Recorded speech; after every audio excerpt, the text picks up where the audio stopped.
Welcome to my humble little office. My name is R. Keith Andrews. I'm a spiritual guide and paranormal adept.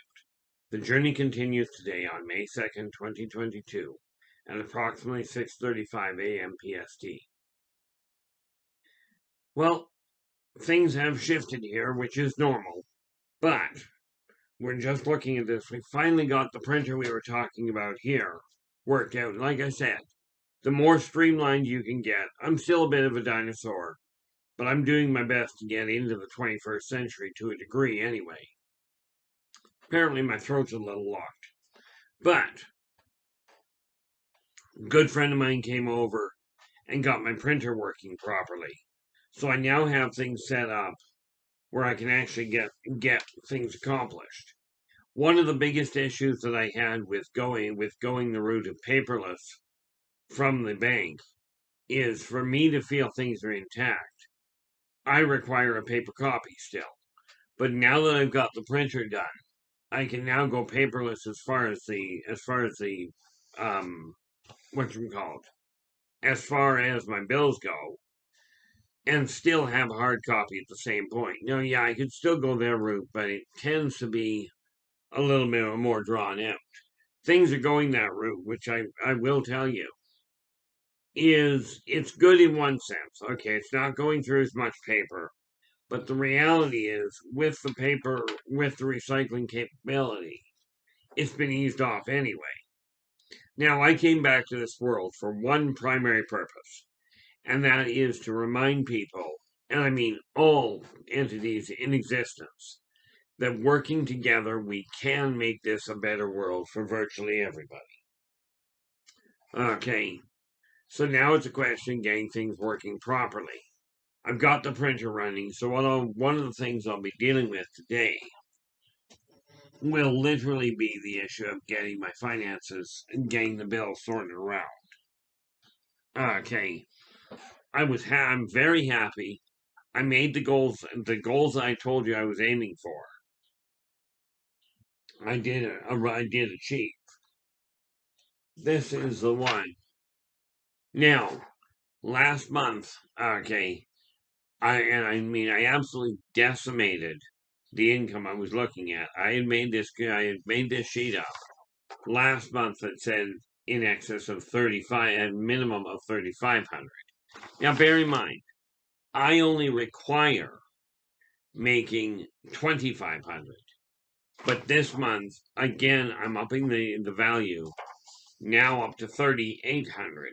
Okay. Inner voice, I made the 600 last month that I was aiming at.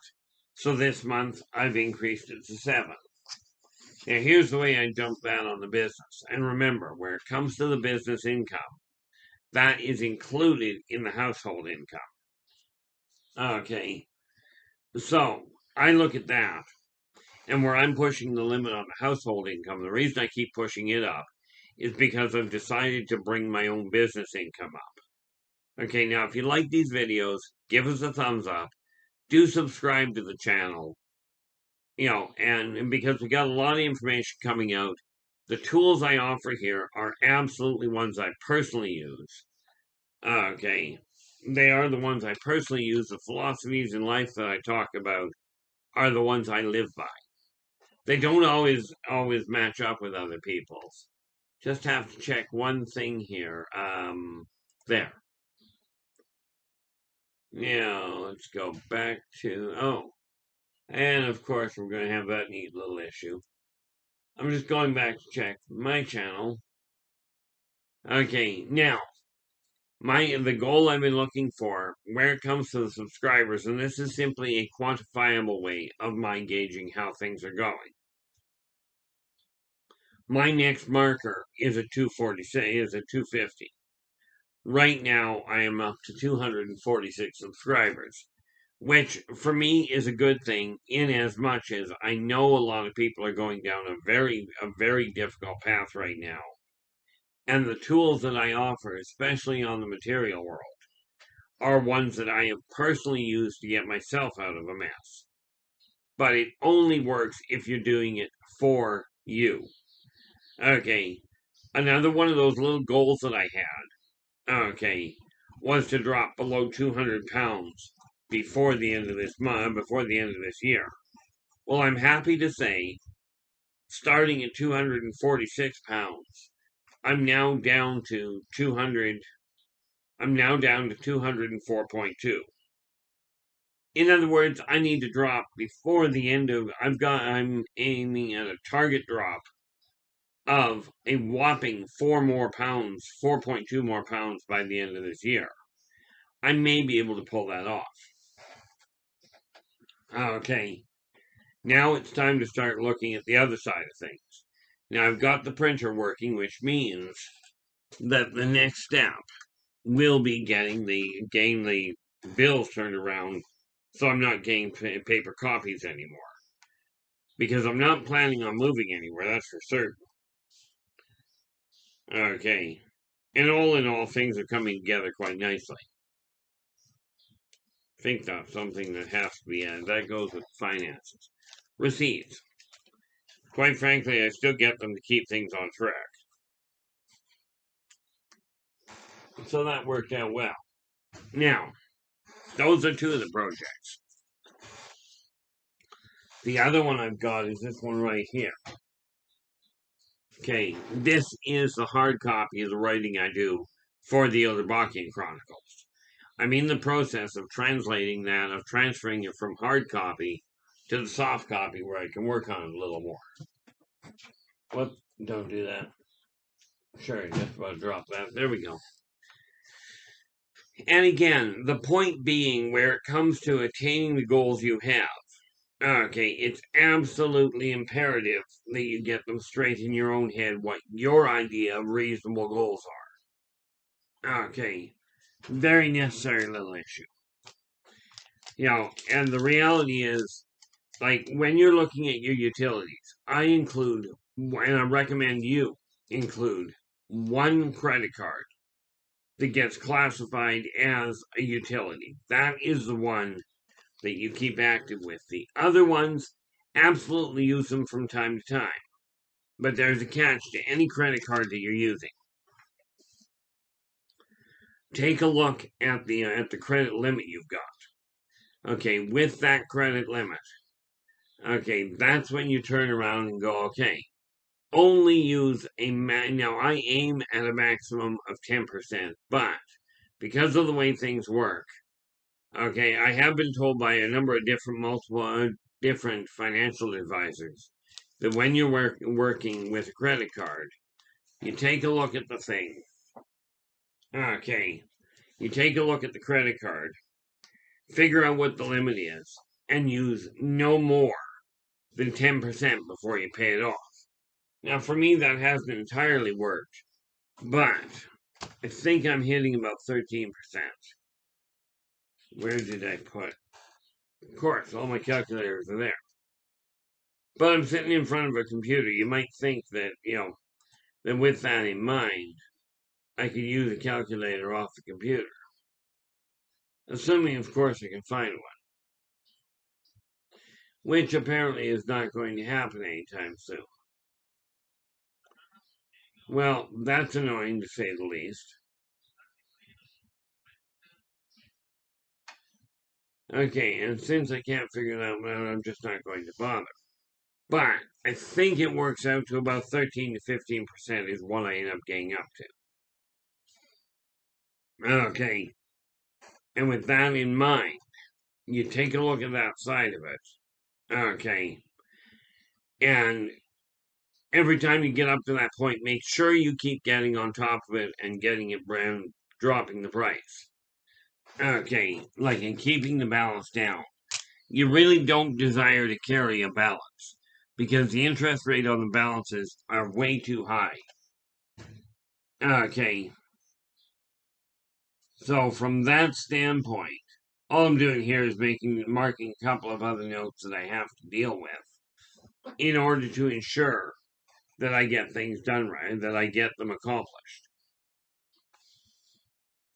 The trick to getting your house in order is to do things in a logical, methodical fashion, especially where money is concerned. Because the reality of finance is it's not an evil thing. But the reality of it is it does react the way it will react, the way it's designed to react. And it won't care how you're feeling. If you're, if you're happy, if you're sad, if you're under the weather, if you're feeling really energetic, it doesn't matter. Told you our throat was shot.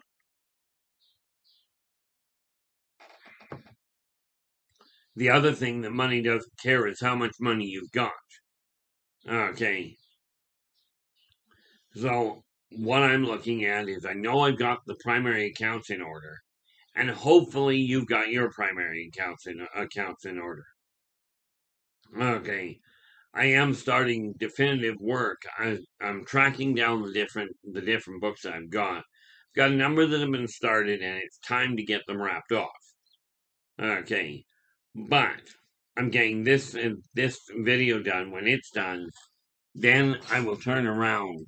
I already got my office station worked out properly, so now it's a question of going over to the other side here, where I've got all my painting stuff set up, and get that cleared off. As a matter of fact, that is the next thing I've got on my list. Then, while I'm doing that, then I've got this neat little issue of get the financial records in place. Okay, because you do it one step at a time. And like I said, you take your list. Now, I've been using this same sheet for the last couple of days. These are all ones I've gone through, and I'm not expecting you to read them. But I've got, right now, I've got 5 things on my list. But understand, I'm in the middle of recording the journey right this moment. As soon as it gets done, and I get it posted, which happened back to back, I've already got my next 3 tasks on the table.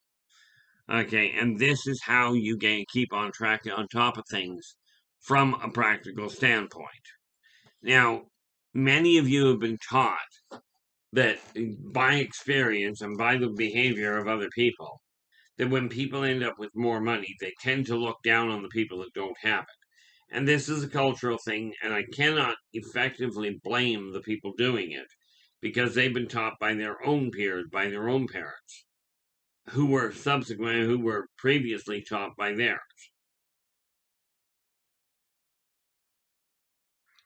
Now, this is why I say you have to take a look at things and go, okay, am I going to continue going down the road I've been going down, or am I going to start doing things differently? And that task is up to you. This world is going down a very dark path right now. I just saw a post on Facebook, and it's got some conflicting things on it. I was told a long time ago, believe only half of what you hear, and only believe about a quarter of what you hear. Okay, and maybe half of what you read, because the thing with reading is you've got concrete proof that this is what the person wrote. Whether it was interpreted right or not is an irrelevant point. It is an irrelevant factor at this point. But the fact it was written is concrete proof. Now, we talk about the idea of contracts. Contracts are a simple thing. Okay. And I laid out contract negotiation for a couple of clients, and they looked at me and went, "That's not negotiation." I says, "Really?" So think about it. When somebody approaches you with a contract, the idea of a contract is you come to that person with a proposal, they come back with adjustments and go, "No, I don't like that. Can we tweak this?" And that goes back and forth for a little while. In the end, you come to a point where you're going, "This is the agreement we've got." Now, I just bypass it. I just shorten that up. If I'm putting a contract together for somebody, I will go, "Here's the contract I'm willing to sign." Okay, this is the bottom line. When the person comes back, if they go, "Yes, I'm willing to work with it, let's sign the contract's signed. It's a done deal. The negotiation is complete. If on the flip side they go, "I don't like that contract. I need this adjusted." Well, I've already reached what I consider my bottom line. So the negotiation at that point is at a dead run. It's just stopped. So I just look at it and go, fine, no problem, no contract, I'm out of here. Contract negotiation is finished. Now, granted, it bypasses all the back and forth and all the tweaks and what have you. I was even told by one person that my way of doing things is completely inconsiderate. You know, and that the way I look at the world is so disjointed because, well, as they put it, if you believe your way, if you believe already that your way is right, then there is no hope for negotiation. And I looked at him and I went, well, you're right, there isn't. Okay. Does that mean that my outlook is wrong? No, but it does mean it probably is politically incorrect. I've never made bones about it. I do not modify the way I do things to make people feel better. Okay.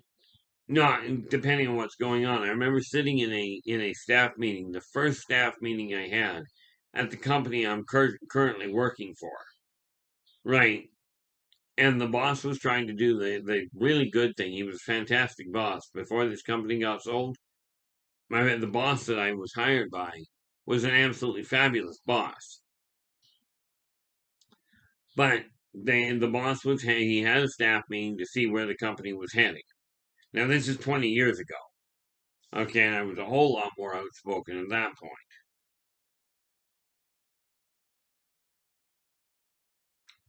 But he was going around the table and asking every employee, right from the top secretary, right to the manager, all the way down to the newest member of the staff, aka me. So he's going around asking everybody for their input, right, for their ideas. And it got around to me, and I says, I was asked my opinion. I says, if it's okay, I'd like to hear what the rest of them have to say first. So the boss bypassed me, asked everybody else, and came back to me. Now, when he asked me what my thoughts were, I looked at him and I says, well, you're going to have to forgive me because names are not necessarily a strong suit of mine. But, I said, it seems to me somebody back over in that side of the table, right, somebody made the comment that this was a fledgling company, right, that this was a brand new company and that we had to work through it. And then they proceeded to say they should have more input into how the boss's money was spent, right? And I looked at the bunch of them and I says, this is what's been said already. It says, seems to me, with the attitude of many of the people here, that this is a fledgling company, a brand new company. But many of the people that are speaking at this table, I looked directly at the individual in question, and then bounced to other people. I looked back to my boss and I said, it seems to me that many of the people working here, where it comes to the understanding of business and the understanding of finance, are kind of like kindergarten dropouts trying to make a company work. I said, the reality is, and I looked right at the boss and I said, you're the owner of the company, you're the one that has the pocketbook. That decision has to remain in your hands. Right. As for everybody else, certainly it's nice to hear what they're saying and what they've got to say. But the fact that many of these comments are, quite frankly, in my eyes, really backwards, right?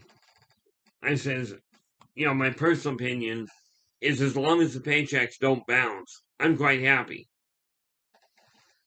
As long as I've got the freedom to do my job to get to the results you're aiming for, as long as I've got the freedom to do that, I'm content. And the person in question that had made the comment that, they should have more say, they looked at me and went, the way you put that does not make me feel happy. I looked at them and I went, well, that's okay. It wasn't intended to. Right. And the attitude from her was, well, aren't you going to apologize? And we looked at it and went, no, this is just the way that we see the world. And, it's just a simple issue of this company is his. Or more to the point, it is theirs. Right. And therefore, as long as the checks don't bounce and we can do our job our way, it does not make practical sense. Bearing in mind that the individual that owned the company had been in business for literally 40 years already. Okay. Now, with my current company, with Invoice Enterprises, I've been in business since 2007, but I've only just started really pushing the issue of making it a going concern. Because sooner or later, I'm going to get to a point where working for somebody else isn't going to work anymore. I'm not planning on leaving them anytime soon. Okay, my focus right now is on my writing. Okay, but you get a goal in mind and you break it down into 15-minute to half-hour jobs. Okay, because by doing that, what ends up happening is you'll get the task completed and you'll be able to make more headway with it. Okay, you'll be able to see quantifiable evidence that you've actually managed to make your goals. Okay, for me, it's a real simple issue. Okay, I've got 3 major goals on the go right now. One is these videos I'm doing. I am doing my best to get 1 out a day at least. Okay, I'm now working on figuring out the marketing for my books and what have you. Okay, but this book here, this one right here is getting used regularly, and as I get through it, I will be taking the pages out, filing them properly. Okay, my weight is down almost to where I was aiming at having it by the end of the year. Okay, and that is a goal that I had for me. Net result, I'm about to attain it. Okay, then I have this issue of getting the finishing books finished writing. I've got a bunch of painting that I need done there. Definitely a problem with the throat today. So I do apologize for that. Not that it really requires an apology. But right now, where it comes to the videos, I'm looking at my next subscriber break at 250. That's only 4 people left. Okay, but every time I hit a goal, and this is the same for you, every time you hit a landmark, when you go, this is what I'm aiming at getting done. Okay, which is where. Nope, not that one. This one. Believe in yourself and follow your dreams. This booklet was designed because it's got the backbone information to take your life from where it is and turn it into a going concern. Using the techniques in here. Okay, my energy levels have come up at a decent level. My mental continuity, my mental stability, if you will, at least from a material world, is very focused on attaining what I'm aiming for. Okay, and I decided bringing this little sign here. Really important little sign for you. Those 4 words. The most powerful words in any language I've ever come across. Okay. Where it comes to self-motivation, to self-esteem, to self-acceptance, those 4 words, I am worth it, are the 4 most powerful in combination. Now I've got that sign right there where I can see it. I've got one on my fridge and another one on the outside of my front door.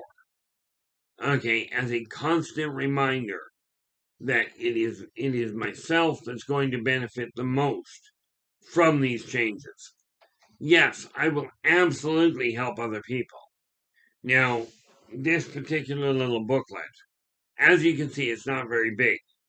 The information in it is another issue altogether, because these are the same tools that I used to get my own life in order. Okay, this other one, believe in your business and follow your dreams. Okay, is the same concept. I write them very small. Okay, as a matter of fact, let's get that out of the way. I write them very small with independent chapters in them so that when you're taking a look at them, okay, when you take a look at those books, okay, if you have to go back over it because the concepts are simple. I've had that told me by so many other people. Okay, that this works. It has helped them understand other self-help books. Okay, now the next one that I'm looking at, and I've got to get these organized today as well.